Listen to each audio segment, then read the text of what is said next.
Question है मध्य प्रदेश की सबसे ऊंची चोटी कौन सी है। तो देखिए आंसर इसमें ऑलरेडी लगा हुआ है, ए ही है, यानी कि धूपगढ़ सबसे ऊंची चोटी मध्य प्रदेश की है। नेक्स्ट क्वेश्चन देखते हैं।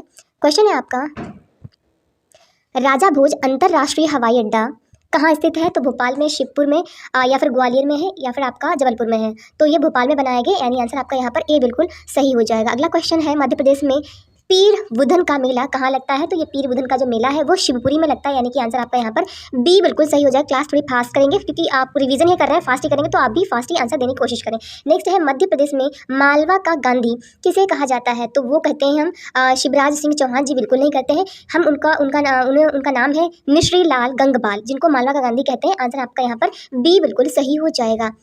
अगला क्वेश्चन है, मध्य प्रदेश में बैतूल का गांधी किसे कहते हैं। याद रखिए, क्वेश्चन बहुत ही इंपॉर्टेंट, इनको टिक कर लीजिएगा। ये मध्य प्रदेश को जो भी जीके का क्वेश्चन है इनमें वनडे एग्जाम में आते ही आते, तो आपको रट्टा लगा लेना है, ठीक है। तो इसका यहाँ पर हो जाएगा आंसर है कि बैतूल का गांधी मध्य प्रदेश में भिल्लाजी धोटे कहते हैं, यानी कि आंसर आपका यहाँ पर सी बिल्कुल सही हो जाएगा। अगला क्वेश्चन देखते हैं, माउंट एवरेस्ट पर चढ़ने वाली मध्य प्रदेश की पहली महिला पर्वतारोही कौन थी। तो उनका नाम है मेघा परमार। याद रखिएगा, मेघा परमार जो कि मध्य प्रदेश की पहली महिला थी जिन्होंने माउंट एवरेस्ट को फतेह किया था। आंसर सी आपका यहाँ पर बिल्कुल सही हो जाएगा। अगला क्वेश्चन है, शिवराज सिंह चौहान पहली बार मध्य प्रदेश के मुख्यमंत्री कब बने थे। तो ये 2005 में फर्स्ट टाइम वहाँ के मुख्यमंत्री बने थे। आंसर आपका यहाँ पर ए बिल्कुल सही हो जाएगा। नेक्स्ट है, वर्तमान में मध्य प्रदेश उच्च न्यायालय के मुख्य न्यायाधीश कौन है। तो इनका नाम है संजीव सचदेवा। संजीव सचदेवा जी जो है ना, वो उच्च न्यायालय के हाई कोर्ट के न्यायाधीश हैं जो कि मध्य प्रदेश में है। आंसर आपका यहाँ पर बी बिल्कुल सही हो जाएगा। क्वेश्चन है, प्रसिद्ध कवि माखन लाल चतुर्वेदी का जन्म कहाँ हुआ था। तो इनका जो जन्म है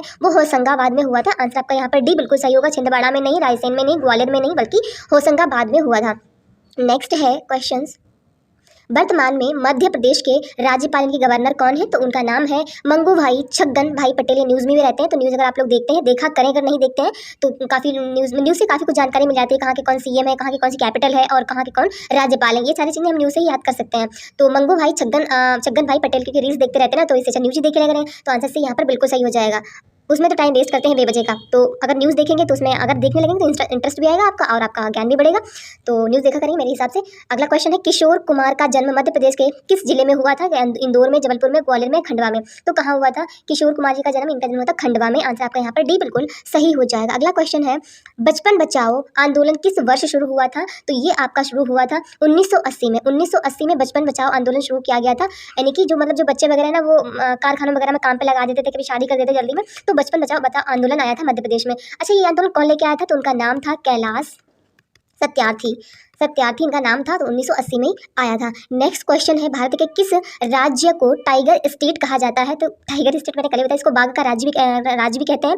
तो ये आपका हो जाएगा मध्य प्रदेश। आपको पता होना चाहिए, मध्य प्रदेश को ही टाइगर स्टेट कहते हैं क्योंकि यहाँ पर टाइगर सबसे ज़्यादा पाए जाते हैं। अगर क्वेश्चन आपके पास आया कि भारत में सबसे ज़्यादा टाइगर कहाँ पाए जाते हैं, तो आप मध्य प्रदेश को ही लगाएंगे, इसीलिए इसको टाइगर स्टेट भी कहा जाता है और बाघ का राज्य भी कहा जाता है। नेक्स्ट क्वेश्चन है, मध्य प्रदेश के पहले मुख्यमंत्री कौन थे। तो पहले राज्य सीएम कौन बने थे। तो वो थे रविशंकर शुक्ल। याद रखिएगा, रविशंकर शुक्ल। आंसर ये यहाँ पर बिल्कुल सही हो जाएगा। अगला क्वेश्चन है, मध्य प्रदेश में बाणसागर बांध किस नदी पर बना हुआ है। तो ये सोन नदी पर बना हुआ है, और सोन नदी जो है ना, वो आपकी गंगा की ट्रिब्यूटरी बिल्कुल होगी, क्योंकि यहाँ पर आ गया गंगा, फिर आपकी आ गई यमुना, यहाँ पर बनारस में मिल जाएगी आके, नहीं ये यमुना की हो जाएगी, सोन केन वेदमा सोन करके, ठीक है। तो यहाँ पर ए आपका बिल्कुल सही हो जाएगा। नेक्स्ट क्वेश्चन देखते हैं, भारत का राष्ट्रीय गीत कौन सा है। क्या जनगण मन है, हिंद देश का प्यारा झंडा, नहीं, ये तो आप काट ही देंगे। सारे जहां से अच्छा हिंदुस्तान हमारा, ये भी आप काट ही देंगे। हाँ, हमारे सारे जहां से अच्छा हिंदुस्तान हमारा है, ये कल्पना चावला जी ने कहा था जब वो अंतरिक्ष में गई थी, तब उन्होंने मतलब स्पेस से यहाँ इंडिया से बात की थी, तो उन्होंने कहा सारे जहां से अच्छा हिंदुस्तान हमारा। ये हमारा अगर पूछा यार राष्ट्रीय गीत आपका, तो आप लगाएंगे वंदे मातरम। आंसर से यहाँ पर बिल्कुल सही हो जाएगा। नेक्स्ट है,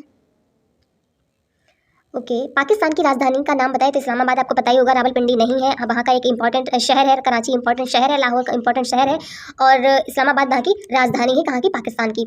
नेक्स्ट क्वेश्चन देखते हैं, क्वेश्चन है, किस देश का राष्ट्रीय पशु पवित्र गाय है। तो ये भूटान का हो जाएगा। देखिए भूटान कहाँ पर, भूटान में राष्ट्रीय पशु जो माना गया है वो गाय को माना गया। इंडोनेशिया में नहीं है, भारत में नहीं है, और नेपाल में भी नहीं है। हाँ, हमारे भारत में भी पवित्र माना जाता है, लेकिन यहाँ पर भूटान में भी राष्ट्रीय पशु इसको डिक्लेयर किया गया है। नेक्स्ट क्वेश्चन है, भारत के मंदिरों का शहर के नाम से किस शहर को जाना जाता है। भारत का मंदिर भुवनेश्वर को भारत के मंदिरों का शहर के नाम से जाना जाता है। यहाँ पर आंसर आपका सी बिल्कुल सही हो जाएगा। नेक्स्ट क्वेश्चन है, भारतीय चमड़ा अनुसंधान संस्थान कहाँ पर स्थित है। तो बताइए कहाँ पर है चमड़ा अनुसंधान आपका, ये आपका हो जाएगा नागपुर, नई दिल्ली या फिर चेन्नई या फिर नासिक। तो ये आपका चेन्नई में होगा, आंसर आपका सी यहाँ पर बिल्कुल सही है। अगला क्वेश्चन देखते हैं, जयपुर में एक महल है जिसे सवाई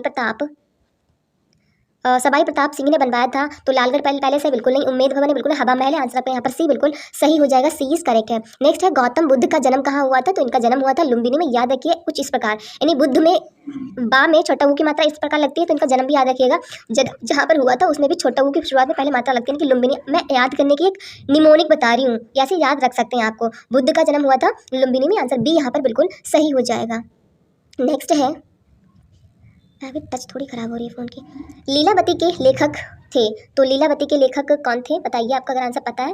लीलावती के जो लेखक हो जाएंगे वो आपके हो जाएंगे भास्कराचार्य, यहाँ पर लिखे हुए हैं, तो सी यहाँ पर बिल्कुल सही हो जाएगा। अगला क्वेश्चन है, किस सम्राट ने अपनी राजधानी दिल्ली से दौलताबाद स्थानांतरित की थी? तो वो एमबीटी थे, बहुत ही एमबीटी फेमस, एमबीटी फेमस सम्राट थे, क्योंकि इनको एक तरह से सन की भी कहा जाता था, क्योंकि इन्होंने अपने टाइम में बहुत सारे मतलब नए नए काम किए थे। सिक्कों की बंदी कर दी थी, फिर नए सिक्के चला दिए थे, अपनी राजधानी दिल्ली से दौलताबाद ले गए थे। इनके टाइम में वो आया था इब्न बतूता, आईबीटी तो एमबीटी से, यानी कि मोहम्मद बिन तुगलक से याद रखना। इनके टाइम में आईबीटी मतलब इब्न बतूता आया था। तो कौन था वो शासक? मोहम्मद बिन तुगलक, यानी कि एमबीटी। इनको शॉर्ट में एब्रीविएशन में एमबीटी कहा जाता है, आंसर सी यहाँ पर बिल्कुल सही हो जाएगा। नेक्स्ट क्वेश्चन है, भारत और श्रीलंका को अलग करने वाली जो जलसंधि है वो कौन सी है? ग्रेट चैनल बिल्कुल नहीं है, तो यूएस और इधर यूरोप में है, ठीक है। 8 डिग्री चैनल ये भी नहीं है, पाक जलसंधि बिल्कुल यही है, आंसर सी आपका यहाँ पर बिल्कुल सही हो जाएगा। श्रीलंका और भारत को अलग करने वाली संधि पाक जलसंधि है। नेक्स्ट क्वेश्चन है, कौन सी मिट्टी नमी यानी कि जो पानी को है ना धारण करने की क्षमता के लिए जानी जाती है? तो लेटराइट तो बिल्कुल नहीं, यहाँ पर तो पानी रुकता ही नहीं है, सूखी मिट्टी होती है नहीं, रेड कलर सी। शुष्क मिट्टी तो ये भी नहीं होती है, कछारी मिट्टी ये भी नहीं होती, काली मिट्टी। जो ब्लैक सॉइल होती है ये पानी को धारण करने की क्षमता रखती है, आंसर डी यहाँ पर बिल्कुल सही हो जाएगा। अगला क्वेश्चन देखते हैं, भारतीय रेलवे बोर्ड अधिनियम किस वर्ष पारित हुआ था? तो भारतीय रेलवे बोर्ड बताइए किस वर्ष पारित हुआ था? ये हुआ था आपका 1905 यानी कि 1905, आंसर ए इज करेक्ट है। नेक्स्ट क्वेश्चन है, 21 मार्च और 23 सितंबर को उच्चतम सूर्यताप प्राप्त होता है। तो 21 मार्च और 23 सितंबर को सबसे ज़्यादा जो सन की एनर्जी है वो आती है आपकी भूमध्य रेखा पर। यहाँ पर आंसर आपका बी बिल्कुल सही हो जाएगा, क्योंकि विषुवत रेखा पर, इसको भूमध्य रेखा विषुवत रेखा एक ही बात है, तो वहाँ पर सीधी रेखा में आती है। मेरी टच फोन की खराब हो रही है। राज्यसभा का सर्वप्रथम गठन किस वर्ष हुआ था? तो राज्यसभा का सबसे पहले गठन कब हुआ था? ये हुआ था आपका 1952 में, याद रखिएगा, आंसर बी बिल्कुल सही हो जाएगा, बी इज करेक्ट है। नेक्स्ट क्वेश्चन है, भारतीय संसद का उच्च सदन किसे कहते हैं? तो वो है राज्यसभा। कहाँ पर लिखा हुआ? राज्यसभा को उच्च सदन कहते हैं और लोकसभा को निम्न सदन कहते हैं, आंसर आपका यहाँ पर बी बिल्कुल सही हो जाएगा। अगला देखते हैं, प्रथम पंचवर्षीय योजना का मुख्य ध्यान किस पर था? तो कृषि पर था, याद रखिएगा। सबसे जो पहले हमारी पंचवर्षीय योजना आई थी उसका जो मेन फोकस था वो एग्रीकल्चर पर ही था, आंसर ए यहाँ पर बिल्कुल सही है। नेक्स्ट है, राष्ट्रीय रासायनिक प्रयोगशाला कहाँ पर स्थित है? तो बताइए कहाँ पर है राष्ट्रीय रासायनिक प्रयोगशाला? ये आपकी पुणे में स्थित है, याद रखिए, आंसर डी आपका बिल्कुल सही हो जाएगा, राष्ट्रीय रासायनिक प्रयोगशाला पुणे। नेक्स्ट है, निम्नलिखित में से किस सूक्ष्म जीव को सजीव और निर्जीव के बीच की कड़ी माना जाता है? तो आपका कवक नहीं होगा, जीवाणु तो बिल्कुल नहीं होगा, शैवाल भी नहीं होगा। देखिए यहाँ पर शैवाल नहीं है, ये आपका वायरस यानी कि विषाणु है। जो विषाणु होते हैं ना, ये क्या होते हैं? डेड फॉर्म में होते हैं, ये हमेशा आपको डेड फॉर्म में मिलेंगे। डेड फॉर्म में मतलब मृतक रूप में होते हैं, लेकिन जैसे इन्हें कोई जीवित होस्ट मिलता है,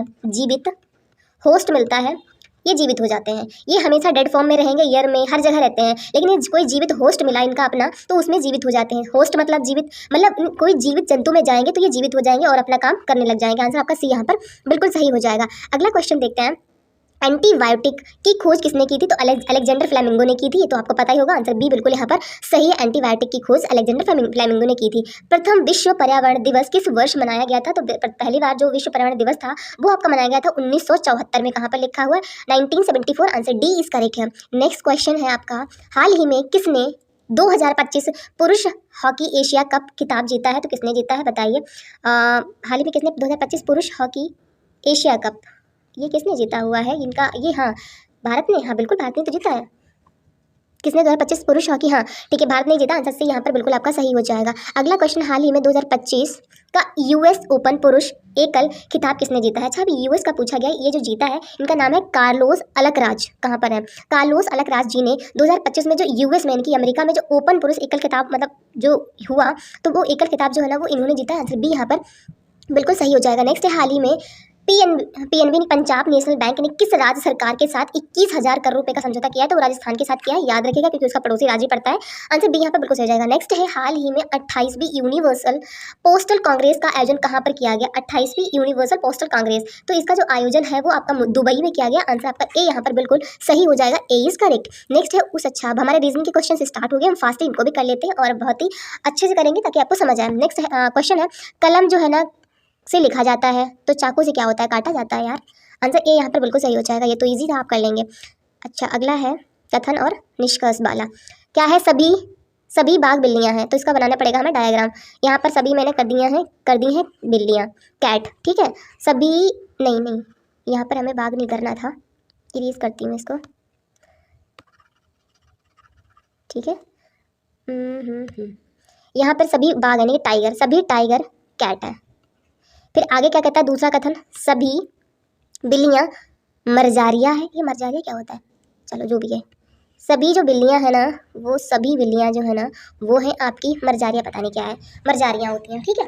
तो निष्कर्ष पूछा गया है कि कुछ मरजारियाँ, देखिए याद रखिएगा जब भी सर्कल में पूछा जाए और आपको छोटे सर्कल से मतलब अंदर के सर्कल से बाहर जाना हो तो सभी, जैसे अगर निष्कर्ष में कहा जाए कि सभी जो बाघ है यानी कि टाइगर है वो बिल्लियाँ हैं, तो बिल्कुल सही हो जाएगा क्योंकि जो अंदर वाला सर्कल है ना वो सभी बाहर जाएगा तो वो सभी ही में आएगा। अगर बाहर से आप अंदर जा रहे हैं, मतलब कहें हम अगर कहें सभी मरजारियाँ टाइगर होंगी तो गलत हो जाएगा। अगर कहें कुछ मरजारियाँ टाइगर होंगी तो ये सही हो जाता है। तो बाहर से अंदर जाएंगे तो कुछ वाला सही हमेशा होगा, और जो अंदर से बाहर जाएंगे और उसमें सभी आ जाए तो वो हमेशा सही होगा। तो देख लेते हैं हमें निष्कर्ष में। निष्कर्ष पहला देखिए क्या है? कुछ मरजारियाँ। अब कुछ मरजारियाँ बाहर से हम जा रहे हैं अंदर के लिए, देखिए कुछ मरजारियाँ बाघ हैं यानी कि टाइगर हैं, तो पहला तो हमारा बिल्कुल सही होगा। मैंने अभी बताया आपको बाहर से अंदर के लिए कुछ लेकर जाएंगे तो बिल्कुल सही हो जाएगा, ठीक है। पहला हमारा सही है। नेक्स्ट है क्वेश्चन, दूसरा वाला निष्कर्ष क्या कहता है कि सभी बाघ मरजारियाँ हैं। देखिए अब हम क्या कर रहे हैं, सभी बाघ मतलब टाइगर, सभी टाइगर जो है ना वो मरजारियाँ हैं, वो अंदर से बाहर के लिए जा रहे हैं और सभी इंक्लूड कर रहे हैं, तो इसका मतलब ये भी हमारा कथन निष्कर्ष बिल्कुल सही है।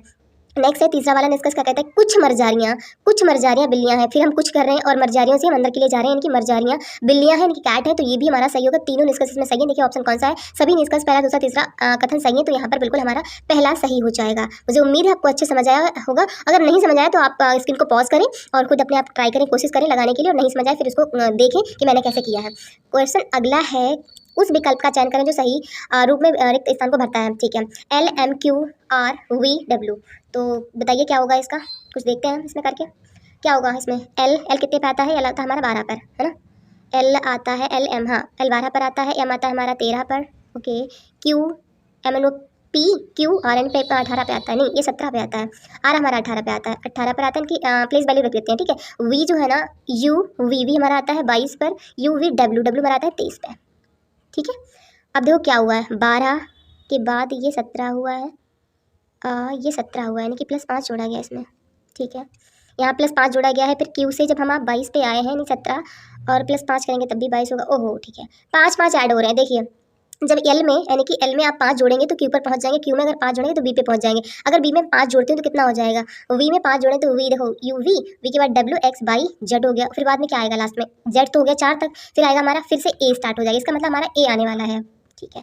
ए आ जाएगा। एम में देखो, एम में अगर मैं आर आता है, एम 13 पर है और 18 पर है, इसका मतलब एम में कितना जोड़ा? में 2 और 3 5, हाँ 5 इसमें भी जोड़ा है। एम में अगर 5 जोड़ेंगे तो आर आ जाएगा, आर में अगर 5 जोड़ेंगे तो डब्ल्यू आ जाएगा, डब्ल्यू में अगर 5 जोड़ेंगे तो कितना आ जाएगा बताओ? WX/Z AB, हाँ तो बी आएगा इसका, तो इसका मतलब इसका आंसर ए बी आना चाहिए, हाँ बिल्कुल सही है। आंसर सी इज करेक्ट है। आप देख पा रहे हैं, और अच्छे से स्क्रीन को पॉज करें, क्वेश्चन को पढ़ें, फिर अपने आप तो करने की कोशिश करें, आपको समझ आ जाएगा। अगला क्वेश्चन है, उस विकल्प का चयन करें जो टी से पसे उसी प्रकार संबंधित, अच्छा ठीक है। ये जो है ना इसे रिलेट करता है, तो नेक्स्ट वाला किससे रिलेट करेगा? ओके, यहाँ पे देखिए TSQJHG, यहाँ पे मैं प्लेस वैल्यू रख लेती हूँ। यहाँ पर ये जो टी है ना, अच्छा मुझे कुछ चीज़ दिख रही है यहाँ पे, देखिए ये कुछ मैच कर रहा है। हाई स्कूल जो एस जो है ना इसका ऑपोजिट होता है एच, क्यू का ऑपोजिट होता है जे, और टी का ऑपोजिट होता है जी। अगर आपको ऑपोजिट नंबर नहीं याद है तो रट लीजिएगा, याद कर लीजिएगा, ठीक है। इनकी भी एक ट्रिक होती है, आप गूगल पे सर्च करके, यूट्यूब पे सर्च करके आराम से याद कर सकते हैं। जो ABCD में ऑपोजिट वर्ड कौन से होते हैं, तो टी मतलब जिसका होता है GT रोड, हाई स्कूल, जे के इनकी जेब कतरा वगैरह करके ऐसे कुछ होता है इनकी ट्रिक, तो इनका तो ऑपोजिट है। इसके मतलब एल का ऑपोजिट क्या होगा? एल का होता है लो, यानी कि LO लो। टी का होता है GT रोड। एम का होता है N, इसका मतलब हो जाएगा OGNOG, नहीं यहाँ पर उल्टा हो गया, देखो लास्ट वाला यानी कि टी से इससे अपोजिट किया गया ना, तो इसके मतलब टी का एल का लास्ट में आएगा O, टी का जो है ना बीच में आएगा GT, और एम का यहाँ पर आएगा, एम का हो जाएगा NGO हो जाएगा इसका। ए इज करेक्ट है, ए बिल्कुल यहाँ पर सही हो जाएगा। नेक्स्ट है उस विकल्प का चयन करें जो तीसरे पद से अच्छा, मतलब टेलीफोन संचार से रिलेट करता है तो रेडियो किससे रिलेट करेगा। ओके देखिए टेलीफोन जो है ना वो एक कम्युनिकेशन इससे होती है, ठीक है, यहाँ पे सही लिखा है। इसको हिंदी में संचार ही कहते हैं। टेलीफोन से संचार किया जाता है तो रेडियो से क्या कहते हैं, रेडियो से कहते हैं ना प्रसार भारती न्यूज शुरू हो गई है, ऐसे बोलते हैं ना रेडियो पर, प्रसारण शुरू हो गया है तो प्रसारण होता है यहाँ पर देखो ऑप्शन में लिखा है प्रसारण। आंसर बी आपका है बिल्कुल। कहानियाँ सुनाई जाती हैं जी बिल्कुल नहीं, कला होती है बिल्कुल नहीं, रेडियो में तो प्रसारण होता है ना, तो बी बिल्कुल सही हो जाएगा आपका। अगला क्वेश्चन है 4 अक्षर समूह दिए गए हैं जिनमें से 3 किसी प्रकार समान है और इनमें से एक जो है ना वो विषम है यानी कि अलग है, तो हम अलग जो है ना वो ढूंढना है। LMNOP, यहाँ पर देखिए आप एक का गैप हो रहा है, एल के बाद एम आता है ना, एम के बाद फिर एन आ गया, एम के बाद एन, एन के बाद ओ आता है फिर पी आ गया, एक का गैप हो रहा है यानी कि 1 गैप हो रहा है, एक का गैप हो रहा है, एक का। इसमें देखिए बाई जेड ए आता है, A B C बिल्कुल सही है, ए भी एक का गैप है। RSTU ये नहीं हो रहा है, CDE आता है, ई के बाद EF आता है, एफ नहीं है तो जी है बिल्कुल सही है। यहाँ पर आपका सी बिल्कुल सही है क्योंकि एक का गैप सिर्फ इसमें नहीं है बाकी सभी में है। अगला क्वेश्चन है, क्वेश्चन आपका कुछ इस प्रकार है, देखते हैं।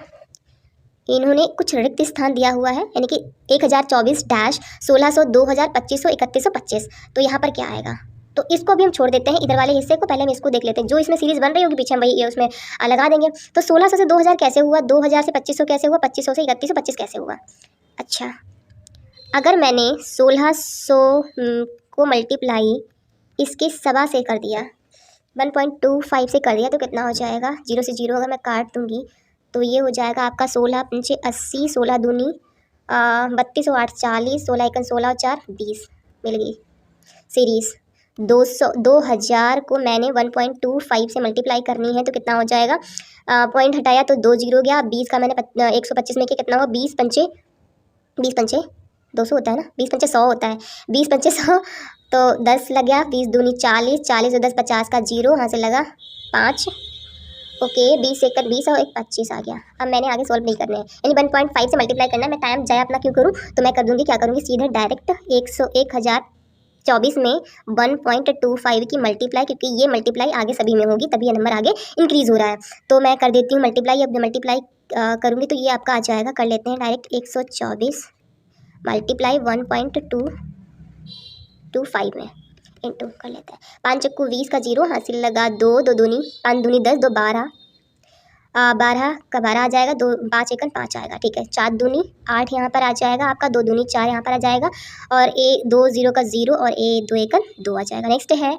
4 का 4 आ जाएगा यहाँ पर, ठीक है, 2 आ जाएगा, 0 आ जाएगा, मैं इसको ऊपर पहुँचा देती हूँ, यहाँ पर आपका 0 आ जाएगा और यहाँ पर आपका 1 आ जाएगा। इसको सॉल्व कर लेते हैं, 0 का 0, ठीक है, 8 2 10 4 14 का 4, ओके 4 4 नहीं यहाँ पे गलत हो गया ना, हाँ 8 2 10 का 0 यहाँ पर, ठीक है, 4 4 8 1 9 1 10 का 0 हासिल लगा 1 5 2 7 1 का 8, यहाँ पर क्या गड़बड़ हुई है,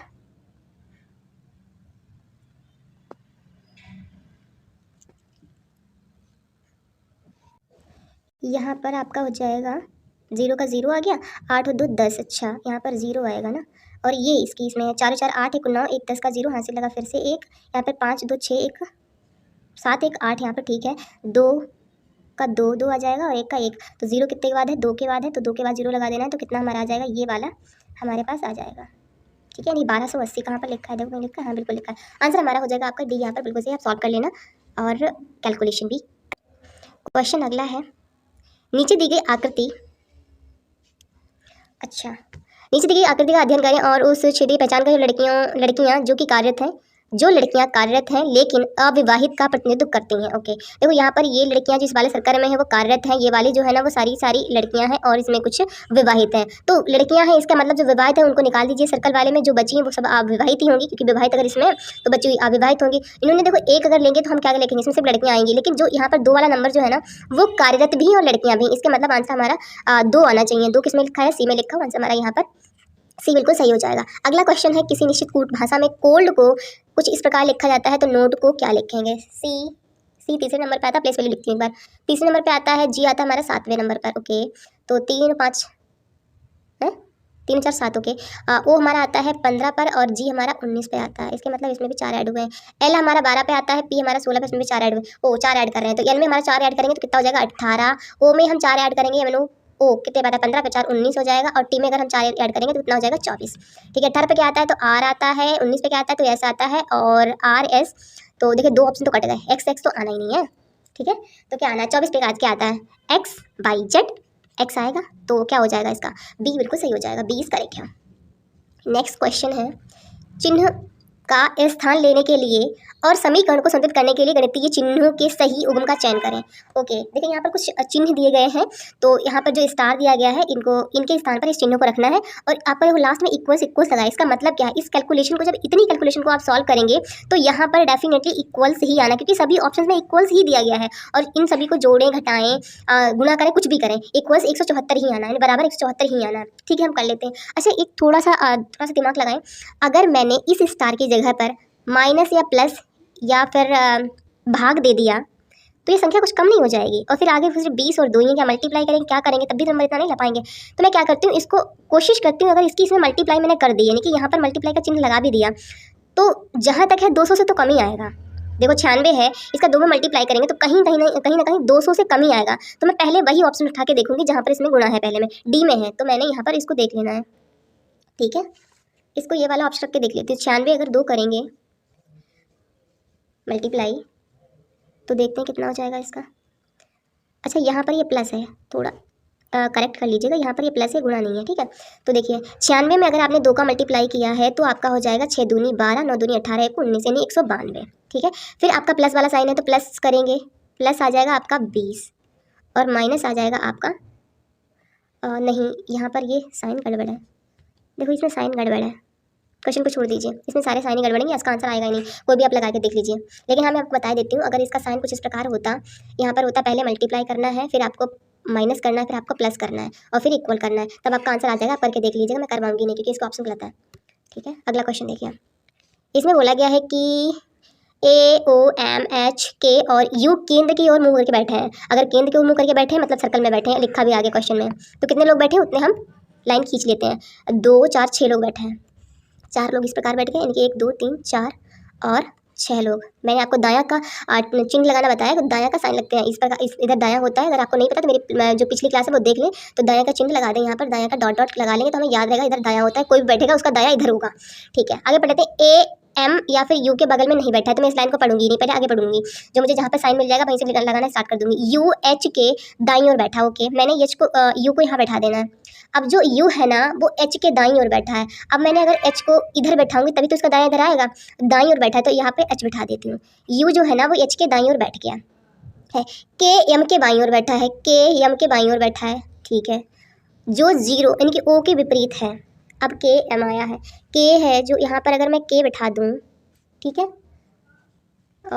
ये कह रहे हैं कि के एम के बाईं ओर बैठा है, के यहाँ पे देखिए अगर मैं यहाँ पर एम बैठा दूँ तो एम का बायां किधर होगा, के एम के बाईं ओर उधर बैठ जाएगा। ठीक है, मैंने अगर एम यहाँ पर बैठाना है तो के जो है ना वो एम के बाईं ओर इधर हो जाएगा ना, के यहाँ पर हो जाएगा। ठीक है, फिर कहता है ए एम या फिर यू के बगल में नहीं है। ए अगर मैं यहाँ पर यू और एम के, एम मुझे, हाँ ठीक है, ए जो है ना तो एम के भी नहीं है और यू के भी नहीं, इसकी मतलब एम के तो नहीं है लेकिन यू के तो आ जाएगा, ए नहीं होगा। हाँ, ए जो है ना एम के और यू के बगल में नहीं है, ठीक है, नहीं है तो वो हमारा यहाँ पर आ जाएगा। ओ के विपरीत कौन, जो ओ के विपरीत है, के एम के बाईं बैठा है। अच्छा, साइन तो मिल रहा था, मैं फिर भी हमने गड़बड़ कर ली। ठीक है, यहाँ पर देखिए हमने यू को देख लिया, यू एच के बाईं ओर, के एम के बाईं ओर बैठा है, जो कि ओ के सामने के विपरीत बैठा है। के कौन, के जो है ना ओ के विपरीत, यानी कि अगर मैंने ओ यहाँ बैठाया तो के यहाँ पे बैठा देना है, और के एम के बाईं ओर बैठा है तो यम के बाईं ओर नहीं बैठ सकता यहाँ पर तो गलत हो जाएगा आपका। तो मैं क्या करूँ, के को यहाँ बैठा देती हूँ, के एक बैठा देती हूँ, ओ के विपरीत बैठा हुआ है। ये कह रहे हैं के एम के बाईं ओर है, अगर मैं के यहाँ पे बैठा दूँ, के जो ना एम को यहाँ बैठा दूँ, एम के बाईं ओर बैठ गया। ठीक है, और ओ के विपरीत भी हो गया। अब ऊपर वाली लाइन देखिए, ए एम या फिर यू के बगल में नहीं है, कौन, ए जो है ना तो एम के ना तो यू के बगल में है, ये भी हमारा गलत हो जाएगा। ठीक है, हमारे पास अभी कितना बैठे हैं, एच और यू ही सिर्फ बैठे हैं, एच और यू, एच और यू। क्यों ना मैं यू को इधर बैठा दूँ। ठीक है, अगर मैं कहूँ एच हमारा यहाँ बैठा है, एच यहाँ बैठा है, तो यू हमारा इधर बैठ जाएगा। ठीक है, यू जो है ना एच के दाईं ओर है, बैठा दिया, यू एच के दाईं ओर बैठा दिया। के एम के तो बाईं ओर है लेकिन ओ के विपरीत है, तो ओ के विपरीत कौन है, विपरीत है, के एम के बाईं ओर है। अच्छा, एम है ओ के विपरीत, तो एम को यहाँ बैठा दूँ मैं अगर, तो ओ के विपरीत, इसके ओ विपरीत है। और कह रहा है के जो है ना एम के बाईं ओर से, एम का बाईं तो देख रहे हो इधर हुआ ना। ठीक है, बैठा दिया हमने। अब यहाँ पर कौन बचा हमारा, ए बचा ना, सब तो सब बैठ गए, आ गया। जो कि ओ के दाईं ओर कौन है, तो ओ के दाईं ओर आपका ए हो जाएगा ना।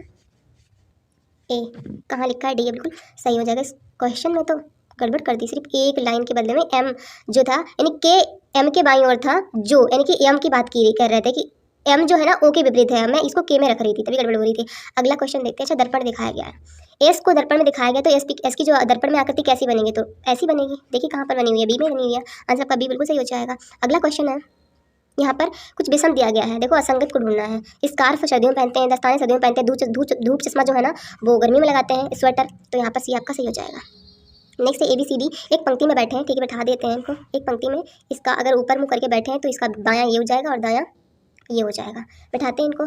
सी डी और ए के बीच में बैठा है, सी जो है ना, ठीक है, मैंने क्या करना है यहाँ पर सी बैठा देना है, और कहता है कि डी और ए के बीच में बैठा है। एक चीज़ तो पूरी हमें मिल गई, देखते हैं सही बैठेगा नहीं बैठा। ई ना तो अंत में बैठा है, ना ही डी के पास में बैठा है, नहीं तो डी के बगल में, तो इसके पास जगह भी कहाँ है, तुम बैठो जाके, अंत में नहीं बैठो तो मत बैठो, यहाँ बैठ जाओ। मैंने यहाँ बैठा दिया, लो। ई ना तो अंत में बैठा है, ये अंत में कोई और बैठा होगा। कितने लोग हैं, 1 2 3 4 5 लोग हैं, बैठ तो गए। एक अच्छा, एक ही तो बचा, कौन बचा, ए बैठ गया, बी बैठ गया, बी नहीं बैठा अभी, तो बी लास्ट में आ जाएगा, इसका मतलब बी अंत में। देखो बन गई लाइन हमारे पास, सी डी और ए के बीच में, सी जो है ना डी और ए के बीच में बैठ गया। ई जो है ना अंत में भी नहीं है, डी के बगल में भी नहीं है, तो मत बैठो, हम यहाँ बैठा देंगे तुम्हें। बी जो है ना वो लास्ट में चला जाएगा। ओके, तो डी के दाएं कौन है, डी जो है ना, अब डी का दाएं मैंने बताया ना, डी के दाएं दाएं इधर हुआ ना, इसका दाएं इधर लिखा, तो सी हो जाएगा आंसर आपका, डी बिल्कुल सही हो जाएगा, डी इसका करेक्ट है। नेक्स्ट क्वेश्चन है, यदि इसको मतलब इसने नंबर को कुछ इस प्रकार लिखा जाना है, लिखा गया, इसको ये लिखा गया है, तो इसको क्या लिखेंगे। ओके, इसमें अच्छा ये बहुत इजी होता है, देखो सेम नंबर रिपीट कुछ भी इस पर हो, एम का इसमें 6 है, यू का, ई का और ई इसमें भी है, तो 4 4। अच्छा, इनमें भाई रखना, देखो एस की कितनी आ जाएगी, यहाँ पर देखो इसकी कितनी है, एस की आ जाएगी आपका 5, क्योंकि यहाँ पर एस का देखो 5 मैंने रखा है, ये 5 है लास्ट में। ई का कितना है, तो यहाँ पर ई का देखो कितना है लास्ट से दूसरा, यानी कि 4 है, तो 4 हो जाएगा इसमें तो ये चीटिंग वाले होते हैं, ऊपर दिया गया है उसका चीटिंग करके, मतलब किस जो ये अक्षर है इसको क्या नंबर दिया गया है, तो भाई आपको रख देना है। आर को इन्होंने क्या दिया है, तो आ देखो लास्ट से तीसरा ना, तीसरा कितना है, 1 है, तो इसका 1 आ जाएगा। देखो 5 4 1 इतना हो गया, ठीक है।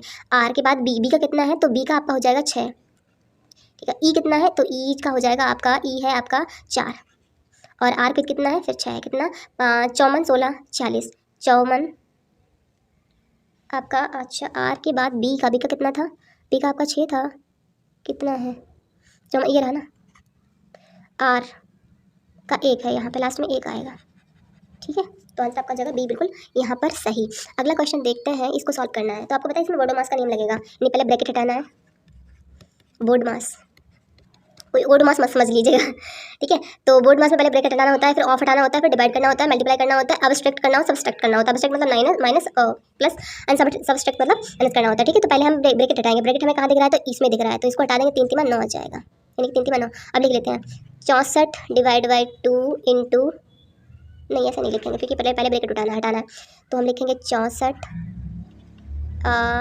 2 इंटू 3 आ गया ना, 3 डिवाइड बाई 9 और माइनस 32, काट दीजिए, 3 से 3 3 9 हो गया, और 3 3 9, ये तो कहानी चैप्टर कहते हैं ना, चैप्टर फिनिश। अब यहाँ पर कितना बचा, 64 डिवाइड बाई 2 माइनस 32, इसको यहाँ से डिवाइड कर दें, कितना आ जाएगा, 32 माइनस 32 इक्वल्स टू 0। इतने बड़े क्वेश्चन का आंसर आया 0, तो आंसर सी बिल्कुल यहाँ पर सही हो जाएगा। अगला क्वेश्चन है आपका 5% प्रति वर्ष की दर से 360 रुपये का साधारण ब्याज साधारण ब्याज कितना है 72 होने में कितना समय लगेगा। ये देखो बहुत ही इजी क्वेश्चंस होते हैं और ये आपकी आम जिंदगी में भी काम आते हैं। कभी आपके पापा या कभी कोई भी रिलेटिव पैसे उधार लेते हैं या देते हैं तो कहते हैं हमें इंटरेस्ट इतना मिला, इतना इतने पूछ ही लेते हैं सडनली क्वेश्चन कि हमने इतना पैसा दिया था और इतना ब्याज दिया उन्होंने, इतने समय में दिया तो कितना परसेंट दिया उन्होंने ना, ऐसे होते रहते। तो ऐसे क्वेश्चन को थोड़ा याद रखा करें। इनका फॉर्मूला क्या होता है कि सिंपल इंटरेस्ट यानी कि साधारण ब्याज बराबर पी मतलब होता है प्रिंसिपल मतलब मूलधन, आर मतलब होता है रेट मतलब दर, और टी मतलब होता है समय मतलब समय, ठीक है, डिवाइड में 100 रखना होता है। तो सिंपल इंटरेस्ट में कितना दिया गया यानी 72 किसी ने हमें वापस किया, हमने उन्हें कितना दिया था, हमने दिया था 360, हमने रेट पे कितना दिया था मतलब दर कितनी 5% पे दी गई थी, और समय हमें पता ही नहीं कितना है, ठीक है, कितना लगा, किसी ने हमें इतना ब्याज दिया आके, हमने इतना रुपया दिया था और हमने पहले तय किया था कि हम इतने प्रतिशत ब्याज पर मतलब आपको पैसा दे रहे हैं। अब उन्होंने हमें इतना इंटरेस्ट दे दिया आकर यानी कि सिंपल इंटरेस्ट दिया आगे, तो उन्होंने कितने टाइम बाद दिया है तो देखते हैं, सॉल्व कर लेते हैं। तो देखो हमारी इक्वेशन बन गई, इसको इधर लाएंगे तो कितना हो जाएगा 7200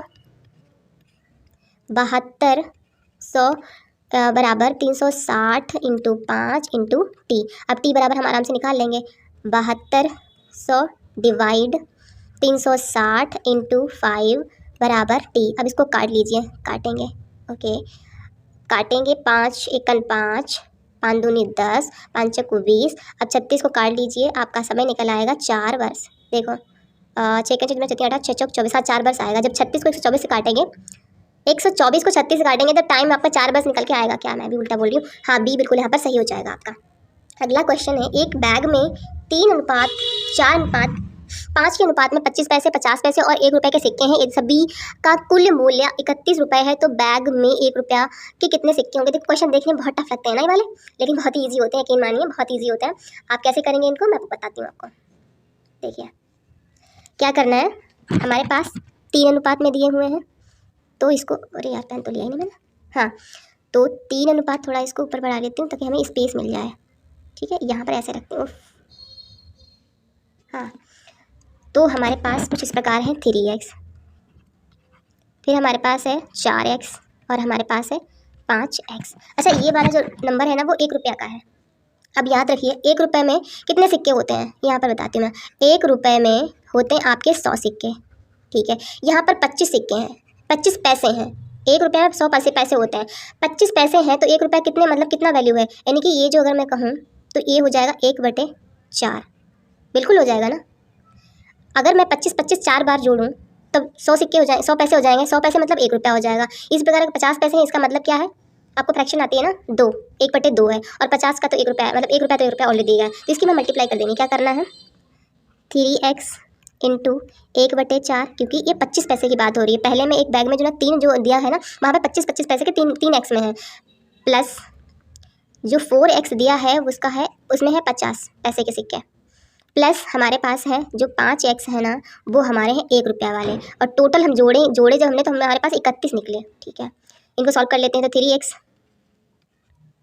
डिवाइड बाय 4 प्लस 4 यानी कि 2 यहाँ पर x आ जाएगा, इसको काट देंगे, 2 यहाँ पर आ जाएगा प्लस 5x बराबर हमारे पास आ जाएगा 31, ठीक है। यहाँ पर सॉल्व कर लेते हैं इसको, 4x यानी कि 3x प्लस 7x, 5 और 2 7x हो जाएगा, बराबर हमारा किधर इधर जाएगा तो ये हो जाएगा, सॉरी यहाँ पर 2x तो 4 तो लिखा ही नहीं हमने, ये हो जाएगा 31, ठीक है। यहाँ पर 31 लिखा था, 32 लिख दिया मैंने। अब यहाँ पर आ जाएगा 3x प्लस 4 के साथ में मल्टीप्लाई हो जाएगी, कितना जाएगा 7 के 7 चौक 28x, और ये उधर पहुँच जाएगा 7 इंटू 31। जब इसको आप देखेंगे 27 और सॉरी 28 और 3 31 हुए ना, 31x बराबर 7 इंटू 31। इस 7 कहाँ से आ गया, 4 रखने हैं, 4 थे ना, यहाँ से ये वाला गया ना, ये गया इधर मल्टीप्लाई तो 4, 31 से 31 गया, बचा कितना 4, x की वैल्यू 4 आई, लिखने में वहाँ पे थोड़ा स्पेस नहीं है तो याद रखिएगा 4 है। अच्छा, पूछा क्या 1 रुपये कितने सिक्के थे, x की वैल्यू 4 है और ये देखिए 5x था, तो 5x में 5x यानी कि 5 इंटू 4, 5 चक्कू 20, यहाँ पर आपका जाएगा 20, यानी कि 1 रुपये के जो थे ना वो 20 सिक्के थे, बी बिल्कुल सही जाएगा। नेक्स्ट है 400 मीटर लंबी एक ट्रेन 20 सेकेंड में एक पोल से गुजरती है, ट्रेन की गति क्या है। ओके, देखो पोल की कोई वो नहीं होती, मतलब अगर कोई पोल खड़ा है तो कितनी दूरी कवर करेगा, बिल्कुल नहीं। अगर कोई पुल होता तो ये दूरी कवर भी करता, कोई रोड होता दूरी कवर भी करता, अब वो पोल क्या दूरी कवर करे, कुछ नहीं। तो ट्रेन की अपनी लंबाई हो जाएगी, यहाँ पर कितनी हमारे पास लंबाई मतलब डिस्टेंस कितना हो जाएगा 400 मीटर, टाइम कितना हो जाएगा हमारे पास 20 सेकेंड हमें निकालना है। हम निकाल लेते हैं पहले चाल, स्पीड कितनी है, चाल बराबर दूरी बटे समय होता है, ये हो जाएगा आपका 20 दूनी 40, 20 सेकेंड था ना, 400 मीटर लंबी एक ट्रेन, हाँ ठीक है। चाल बराबर दूरी बटे समय आपका हो जाएगा 400 मीटर ट्रेन है 20 सेकेंड में पार करती है, 0 से 0 गया 20 मीटर पर सेकंड उसकी स्पीड है। अब ये कह रहे हैं ट्रेन की स्पीड जो है ना वो 20 मीटर पर सेकंड स्पीड तो आगे में यही पूछा गया था, लेकिन यहाँ पे किलोमीटर पर आवर में है। अब हम मीटर प्रति सेकंड को किलोमीटर पर आवर में कैसे चेंज करेंगे, तो हमें 18/5 करना पड़ेगा। जब हम मीटर प्रति सेकंड को किलोमीटर में चेंज करते हैं तो 18/5 से मल्टीप्लाई कर देते हैं, तो इसको कर लेते हैं 5 चक्कू 20 और 18 चक्कू 72 होता है, तो आपका 72 किलोमीटर पर आवर आ जाएगा। आंसर आपका बी यहाँ पर बिल्कुल सही है। नेक्स्ट क्वेश्चन है 27 वस्तुओं की लागत मूल्य यानी कॉस्ट प्राइस। 27 इसको ऐसे सॉल्व करते हैं, 27 वस्तुओं के कॉस्ट प्राइस जो है ना वो 18 वस्तुओं के एसपी यानी कि सेलिंग प्राइस के बराबर है। लाभ प्रतिशत बताइए, तो कैसे निकालते हैं इसको हम कर लेंगे आपस में डिवाइड। अब सीपी जो है ना सीपी डिवाइड में आ जाएगा आपका एसपी और 18 इसका प्रोपोर्शनली डिवाइड करना पड़ेगा हमें, डिवाइड में 27, ठीक है। अब हमेशा याद रखना प्रतिशत किस पे निकलेगा, तो प्रतिशत आपका निकलेगा बताइए कॉस्ट प्राइस पे, तो फॉर्मूला होता है SP minus CP divide CP into 100। CP कितना है तो 18 है और एसपी में से सीपी माइनस करेंगे तो कितना बचेगा 18, 27 माइनस 18 करेंगे तो कितना बचेगा 27 में से 18 यानी कि 18 19 20 7 8 9 बचेगा आपका, मैंने डायरेक्ट कर लिया, ठीक है, इंटू 100। 9 दूनी 18 कट गया और 2 पंचे 10 यानी कि 50%। 50% लाभ हुआ, देख लीजिए आप कहाँ लिखा है, बी में लिखा है, 20 का लिखा है। नेक्स्ट क्वेश्चन है देखिए, व्यक्तियों का औसत भार 2.5 kg बढ़ जाता है, ये इंक्रीज हुआ है क्या, एवरेज भार इंक्रीज हुआ है। जब उनमें से 75 kg भार वाले एक व्यक्ति के स्थान पर, अच्छा ये व्यक्ति गया है और नया व्यक्ति आया है, नए व्यक्ति का भार यानी कि वेट कितना वजन पूछा गया है, ठीक है। मैं क्या करती हूँ, पहले जो टोटल व्यक्ति थे 8 व्यक्ति हैं यहाँ पर, ये बता तो दिया गया 8 व्यक्तियों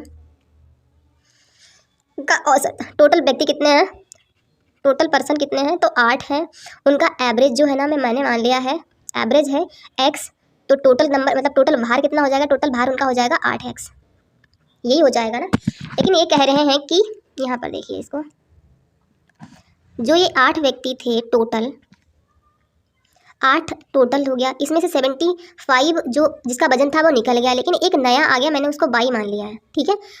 डिवाइड में टोटल व्यक्ति कितने हैं 8 हैं, लेकिन इनका हमें एवरेज निकालना है, तो एवरेज हमने पहले x माना था और जो 75 वाला गया और 22 वाला आया, इस वजह से जो एवरेज है वो 2.5 बढ़ गया। समझ आया आपको, मतलब टोटल 8 लोगों का जो भार था वो इतना था, उसमें से 75 वाला चला गया और एक x वाला 22 वाला आ गया। अब इनका एवरेज अगर हम डिवाइड करेंगे 8 से तो इनका एवरेज निकले। मान लीजिए आप 2 लोग हैं, ठीक है, आप 2 लोगों का वजन कितना है मुझे नहीं पता, मतलब एवरेज कितना है मुझे नहीं पता, लेकिन मुझे इतना पता है कि आप लोगों का जो टोटल वजन है वो 40 है, ठीक है। तो मैं इसका एवरेज आसानी से निकाल सकती हूँ, क्या करूँगी मैं टोटल से इसको जो टोटल है उसको लास्ट में इसके जो नंबर है उसे डिवाइड कर दूंगी, यानी कि 20, आपका एवरेज कितना 20 आ जाएगा। इसी वजह से यहाँ पर ये टोटल हो गया, ये वाला मैंने सब टोटल किया क्योंकि जो टोटल है उनमें से जो भी निकालना था निकाल दिया, और 8 जो है ना मैंने नंबर रख दिए, हमारा एवरेज निकल के आ जाएगा। तो इसको सॉल्व करेंगे तो जो हमारा आ जाएगा, इसका सॉल्व करना है, okay. 8x minus 75 plus 22 equals to 8 हमारे इधर जाएगा 8x प्लस 2.5, 8x इधर ले आएंगे पहले तो कट ही जाएंगे, ठीक है। माइनस का 75 इधर है तो उधर ले आएंगे तो हो जाएगा प्लस का। इसको सॉल्व कहाँ पर करें यार, स्पेस तो बचा ही नहीं है। देखो 22 बराबर हमारा हो जाएगा 2.5 प्लस, क्योंकि इधर माइनस का 75 था तो प्लस का पहुँच जाएगा, ये आपका हो जाएगा 22 इक्वल्स ये 2.5, अच्छा इसमें मल्टीप्लाई हमने इसको तो की नहीं, हमने 8 की सिर्फ इसमें 8x में कर ली थी, 8x होगी, इसमें तो करनी पड़ेगी। 8 पंचे 40, यहाँ पर आपका 2.5 नहीं आएगा, ये आपका आएगा 8 पंचे 40 का 0, इसका इधर यहाँ पर कर देती हूँ मैं, यानी 2.5 इंटू 8 पंचे 40 का 0, 8 से लगा 4, 8 दूनी 16 4 20, यहाँ पर 20 आएगा, यानी पॉइंट अगर एक के बाद पॉइंट लगाए तो यहाँ पर आपका 20 आ जाएगा। तो 20 से 75 कितना हुआ 20 प्लस 75 आपका हो जाएगा 5 का 5 7 8 9 70, 7 8 9 95, हाँ 95 आना चाहिए ना, कहाँ पर है। वीडियो अच्छी लगे तो वीडियो को लाइक करें और चैनल पे नए हैं तो चैनल को सब्सक्राइब करें।